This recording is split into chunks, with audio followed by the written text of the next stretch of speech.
वालेकुम प्यारे बच्चों। आज हम पहली जमात की रियाजी के मजमून में पढ़ने वाले हैं एक की पहचान और लिखना। तो चलो प्यारे बच्चों, हम ये देखेंगे कि एक कैसे लिखते हैं, एक किसे कहते हैं, एक कैसा होता है।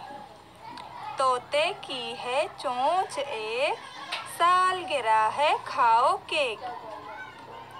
देखो यहाँ पर इस बैजवी शक्ल में एक तस्वीर बनी हुई है सूरज की। सूरज एक ही तस्वीर बनी है, एक हवाई जहाज़ की तस्वीर बनी हुई है और ये जो बैजवी शक्ल है ये खाली है। यहाँ पर तुम लोगों को एक तस्वीर बनाना है।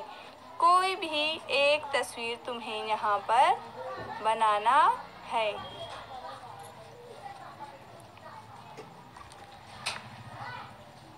देखो, एक तारा बनाओ और इसमें रंग भरो। ये जो तारा बना हुआ है ये इस खाली चौकोन में बनाना है और उसमें कलर भरना है अपनी पसंद का।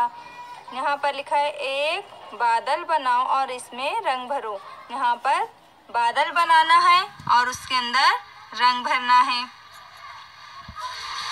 अब देखो नीचे यहाँ पर ये जो बॉक्स दिया हुआ है यहाँ पर डॉट डॉट से, नुक्तों से एक एक लिखा हुआ है। एक एक एक एक एक एक इन सब पर तुम्हें हाथ फेरना है पेंसिल से और नीचे के जो खाली खाने हैं उन खानों में भी एक एक लिखना है और लिखकर ग्रुप में सेंड करना है।